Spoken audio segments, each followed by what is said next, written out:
You are listening to the regular version of Sexy Marriage Radio. smrnation.com.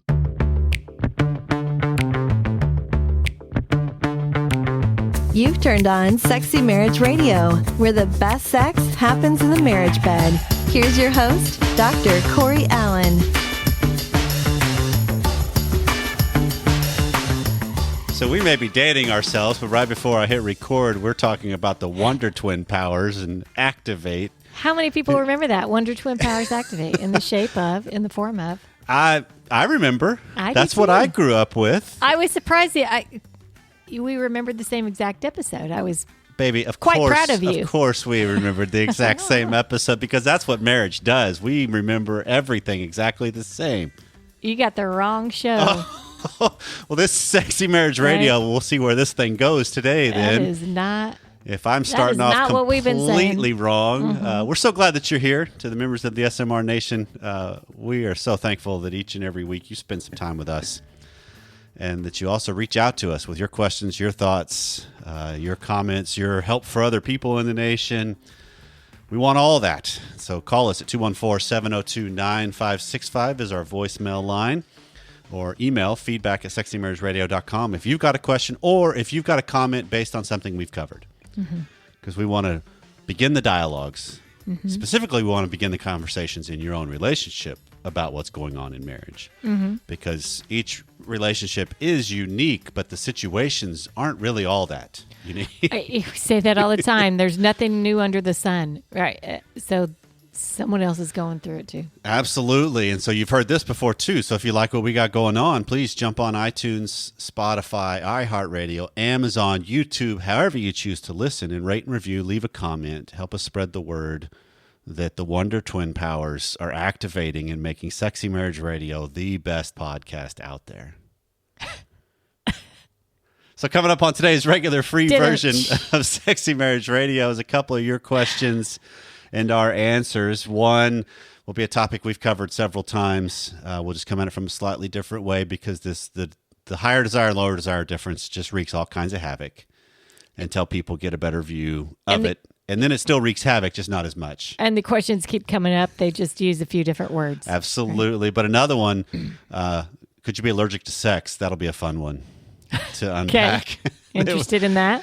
And then on the extended content today of Sexy Marriage Radio, which is deeper, longer, and there are no ads, you can subscribe to join the Academy or the extended content only at smrnation.com/SMR Academy. We're going to answer a question that's been hanging out there for a while from an emailer. And so if you are the one that emailed this question in, I will be circling back to you directly if you're not an Academy member, so you'll be able to hear our discussion of it. But it'll be worth hanging around for. So all that's coming on today's show. So here's an email, Pam. First off, I just want to say how much I love your show. I'm a new listener who's been binge listening for a few months. You've helped me look inward and see where I've been the problem and help create an open dialogue of sex, not just with my wife, but sharing our story and SMR with anyone that I can share it with. So thank you so much for the great work that you've done. I love that. Start it in, move it out, and spread it. I think that's a great philosophy. So I'm emailing you because I've listened to an episode about how the taste of semen can change based upon the foods that you eat. My wife and I recently had an experience, though, that I didn't put much thought into until after. My wife is allergic to nuts, so I made sure to stay clear of them for at least several hours before I see her, and usually things are fine. However, we recently had some semen get on her leg, and as we were cleaning up, she noticed that she had some hives similar to an allergic reaction, which made me wonder, since I'd eaten a Reese's earlier in the day. I had the candy probably at 9 a.m., and this was just after 10 p.m. So after the fact, it made sense that this could happen, but the distance seemed quite a spread of time. So my question is, how long does the food that we eat stay in our semen? Is this something that would go away after we've eaten other foods, or would I need to ejaculate for this to leave my body? I know this is an unusual question, but I thought maybe we would know an answer. I know you probably get thousands of emails, so thanks so much for reading, and I look forward to the upcoming shows. So, this is okay. This is one that not being an MD or I just lost the name of what it is that really gets into the nuances of allergies, and there's actually a specialty Toiling on. for that. Yes. I did do some researching through to figure out what can happen and what are some of the things that people have experienced where there has been research studies on subjects that would be similar to this. Because to set the stage, we do have some episodes in the past where the foods can alter the taste, but typically you're talking about large quantities. It's not like, because we made the comment about pineapple, Right. Because it helps sweeten the taste and change the pH level. You'd have to have a lot of it. Yes, to really Lots and lots. It needs to be a staple of your environment to help change and get all the way through the body. So, is it possible to have a reaction that is spread through your semen? Yes, there was actually a study that was done in 2007. That's the same kind of result he's describing happened with he and his wife, where a woman is severely allergic to Brazil nuts. And so a 20-year-old was documented that she had a widespread reaction after intercourse with her boyfriend who had earlier consumed the Brazil nuts. So they actually took him and her and conducted some tests on, because normal allergy tests Right, are with the and skin without prick, the Brazil nuts, I'm right, assuming, and to that see, kind of thing. Yeah. and it all showed, yes, it can be delivered through seminal fluid. So none of this is, in a lot of science, this is just my experience too, a lot of science is not direct linear. It doesn't happen, if it happens to one person, does not mean it happens to everybody. Right? But it's possible to happen. But it is possible. Documented. So, as far as the time frame, from what I can find in the research I've done for this, it's across the board on how long does it take for something to get out of your system when you're talking about getting it involved into your seminal fluid. It can either be a couple of days or even a week or more. Really? Yes. And even with some people, surprised that though, long. because of absorption rate and whatever else your diet consists of, it could be sooner, right? Because it could be you eat a really clean diet all the way through, lots of vegetables, lots of fruits. Water. Seems like lots a lot of water. There's a lot of components that just help make up our dietary supplement that we have in the way we deal with our life. And so if you interject something like a nut or a peanut or something and it's an anomaly, that would go through faster than if it was a regular part of your diet. Sure. For a span, Sure. right? It sure seems like they need to, for that situation, they need to go talk to their doctor, talk to a dietitian, Yes. and deal with that piece on their end. Yeah, I think it's Yeah. wise to do so. The other thing to do is if you are in a relationship with somebody that has a peanut allergy, depending on the severity of it, protected sex is incredibly important.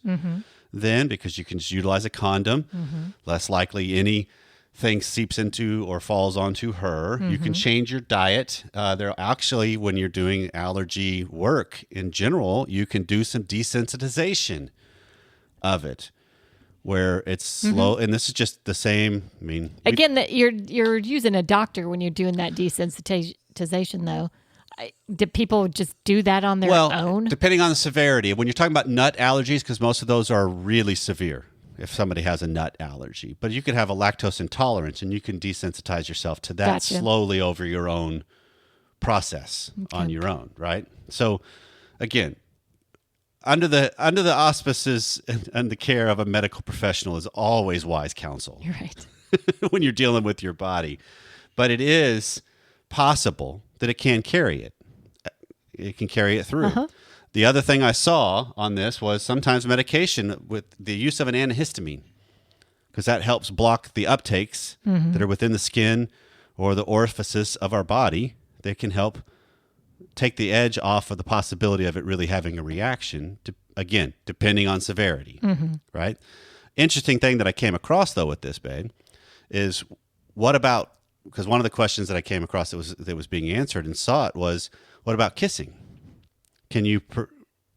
Right. if you I would kiss think somebody, that was the same thing. You can, but it does not stay in the saliva near as long. You're usually talking 3 or 4 hours and you're fine. Okay. Because the makeup of the saliva in your mouth breaks it down so much faster. And generally, you can brush your teeth, do some of the other things Yeah. that help eliminate the bacteria or germs Oh, or that is any of the interesting. leftovers. Which then also led to another little rabbit trail I went down on, is it possible to be allergic to semen itself? Okay. And Yes. It's a Really? rare form of what can happen, but it is possible that it is possible to be allergic to the proteins that are naturally found in semen. It's the human seminal plasma hypersensitivity is what it's called. And it's That's a rare unfortunate. thing to where it's only been about 40,000 documented cases in the United States. that's unfortunate. But it is something that is... It's real. It's real. Yeah. So And so there could be people that have post-orgasmic illnesses, is what they actually call it. okay. If that's something you find, because I've come across clients that early on in their marriage, they were regular UTIs would happen after sex, and some of these different things. And They call that the honeymoon disease, it was right? cleanliness. That's really it was common. Right, it is. But some of that could be like, oh, well, that's just part of it. But if that's something that's still going on in your marriage and you're a listener of the nation, sometimes ask questions then. Okay. Wonder if there could be something about this. Because it is a factor that how we conduct our life impacts our spouse and who we do sex with. Yeah. So, Pam, we've had a long-term sponsor now for the shows, and that's BetterHelp.com. That's HELP. And one of the things I absolutely love is there are all kinds of times in life where there's something that prevents our happiness or achieving our goals, or we're facing loneliness. So it's good to know that BetterHelp will help assess your needs and match you to your own licensed professional therapist. And in many cases, you can start communicating with somebody in under 48 hours. That's great. That is, it's not a crisis line and it's not self-help. This is actually professional counseling done securely online. So are these folks that they do things that are different than you? You focus on couples, men, adults, that kind of thing. And this is Well, actually- a variety of other counselors that hit all kinds of other gamuts, or how is that Yeah, different? And some of them would actually do what I do as well. And so Okay. this is actually one therapist recommending other therapists. Wonderful. Because one of the things that matters to me is that this is a service that's available worldwide. And it's also it's a service that matches you with the right therapist, because not all people will jive with my style Right. or my thought. Some other people, like a female, might want a female to Right. talk to. Definitely. And that's a reality. And so I am a big proponent, and BetterHelp has been so successful lately that there are over 1 million people who have taken the charge of their mental health with the help of an experienced professional. And there's been so many people that have been using BetterHelp that they're actually recruiting additional counselors in all 50 states Wow. to help meet the need. BetterHelp wants you to start living a happier, healthier life today. You can visit betterhelp.com/SMR. That is betterhelp.com/SMR.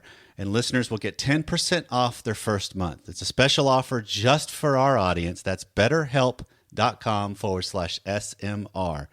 Take charge of your life with the help of a professional today. So this is the email, Pam, that has some of the similarities to the higher desire, lower desire discrepancy Okay. and the voids and the struggles that we have between those two. So I've been listening to your podcast since July, and I first listened to just the titles that I thought would be right. Then I started listening from the beginning because we kept mentioning other shows as we were recording, and it made me feel like I was missing something. So I'm on episode 150, and I'm loving all that you and the co-host talk about. So I've been married. It's a little bit of backstory. Been addicted to porn since before we got married. Been working to get clean from it. I've had anger issues, and I've been working that out. My wife actually gave me an ultimatum around Christmas last year to either work on my anger and no sex until I did. I worked on my anger with a therapist, but nothing changed. It was 11 months before we had sex again. After that, my wife started saying that she wanted a third kid. So after 2 months of trying, we found out that she's pregnant. I initiated 3 times the day we found out and was turned down every time. Now that she's pregnant, she's saying that she most likely will not want any more sex until long after the baby is born. I feel discouraged and forgotten about now. As of right now, I'm not sure if you've already done an episode on this or not, but my question is, why are higher desire spouses, husbands in my case, shamed by their spouse for wanting sex after just having had it 2 days prior in some cases? I've been called a creep and a pervert for even asking. I just want to be close to her, but she's never liked to be touched. I have this same question among other therapists with no response, and I only ask that you reply in some way to let me know that we read this email. And so I've actually emailed him with, here's some shows we've done that were specific, but this is also worth, I think, confronting again on the air. Yeah. Because it is such a prevalent dynamic. So the two things that jump out to me, Okay. but I stepped on you there, so you go first. Yeah, no, you did not step on me. I was about to say shoot because I think you've got the gun loaded. Okay. So one is I went to a therapist to work on my anger, but nothing changed. I'm assuming that means he feels like his anger, he got it under wraps a little better, directed it a little bit better, and nothing changed with his wife's response. Okay. Because I think there's importance to ask the question. I heard it as nothing changed, like I didn't manage my anger, but I think you're probably right in what he... That's what I was wondering, just because of the wording. Because if it is, I went to a therapist and nothing changed, nothing got better, so there's no change. Well, yeah, we're not magic workers as therapists, right? So... Yeah, okay. Yeah, I'm just with for you. clarification's sake, I always go, this is the phrase you've been using a lot lately, babe, over the last several months and years with the show, is continually working towards that path of what I want to be married to me, and looking at the holistic of that question, right? And all of me, the way I react to things, the way I handle things, the way I am when I'm short, frustrated. Would I be okay with that? Right. Those are great questions to ask, because I view it as it takes away some ammo that your spouse may have for you. That's one way. Yeah, it takes away ammo. It also makes me be able to sleep at night because I'm That's the much more wholesome coming from goodness side. If things go south, I want to be able to say, well, I did what I could. Right. I feel like I was someone that I would want to be married to. Absolutely perfect route to be heading on. So the other question I've got is where he's asking, what is it that makes a lower desire spouse shame or degrade or question or call the higher desire spouse a creep or a pervert because of what they want? I think of all of the things that happen in marriage, does not matter if you're a higher desire or a lower desire, as everyone is making moves. Right? Okay, are you referring to her making a move or are you referring to him making a move? They both are. Yeah. Right? I would agree. So her move of, if she can say, you are a creep because you want more sex, you are a pervert because that's all you think about, and you listen to Sexy Marriage Radio, and it backs you off, it makes you upset, you get frustrated, you stop pursuing, then that was a fantastic move for move's sake on her part to get what she wants. For move's sake, but then I ask her the question, would she want to be married to herself? Fair question. Just throwing that out there. No, it's a fair question. Okay. But I think this is the whole thing, that we have to be able to look at life and realize objectively, I have a lens through which I perceive everything. And so I will skew stuff in my favor. I will try to make it to what works for my desires, wants, needs, pleasures. And I will be blocked by whatever another person's desires, wants, needs, or pleasures might be in that case. Right. And so if a spouse can shame or react and it makes the higher desire spouse back off, then that's a really good move by them. That's what they do. That doesn't make it worth wanting, though. No, well, it is a move in the dynamic, but it doesn't make either of you want each other. I'm just trying to see this as a chess game in a sense, right? That there is an element of, I'm trying to move you onto an idea or off of an idea all the time. Yeah. The question becomes, and this is the last 4 or 5 weeks that we've done in the extended content, can we create an intimate enough relationship where there's actually room for both? So I can still make a move, but I don't crumble based on however you respond to those moves and then the moves you make in turn. Sure. Because if you can start to look at it, her moves are, I want a better husband. I want somebody that I can that handles his emotions better, particularly his anger. So she even laid out there, no sex until you get that under wraps. Right. Well, okay. Sounds like that worked He for made a a move. little bit. He made a move to do that. He made a move to go then do that. Now her move is to not follow through with what was said or not confront what now is on the table based on what was said. And so then it becomes, how do you renegotiate in real time? Hold on a sec. What are we really doing here? This is what's going on. How do we call each other out? Yeah. I mean, I've even said to you sometimes, just because in the history of SMR, I made comments in the past about I'm always looking to close. And so now that we've kind of gotten better at playing our part better, I think it is. I'm trying to be a better higher desire. You're trying to be a better lower desire. So Yeah. sometimes I can look you square in the eye and with all sincerity say, you better get your defenses ready. Right. Yeah. Right? Yeah. You better be on your game Yeah. if this is not where you want it to go. Because it's kind of a dialogue and a dynamic between us. Yeah. Yeah. That sometimes if you can make it a little more less personal, as weird as that sounds, because what we're trying to do is actually really personal. Right.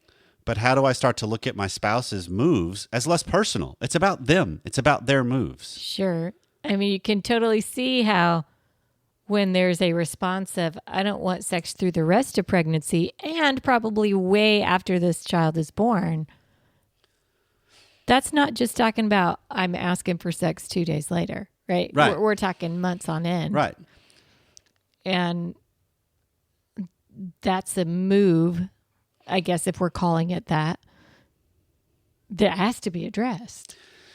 Well, or you sit back and seethe And the because seething, you're so mad and you're so frustrated. And well, and she may sit over there fine because you're not asking for it anymore, but yeah, it changes the whole dynamic. the dynamic, of things. yeah, nobody wants you to sit there and seethe. Nobody wants Right. that. So how do you look at this whole dynamic as, okay, what are my moves as the higher desire here? How am I going about what I'm trying to get? Am I clear?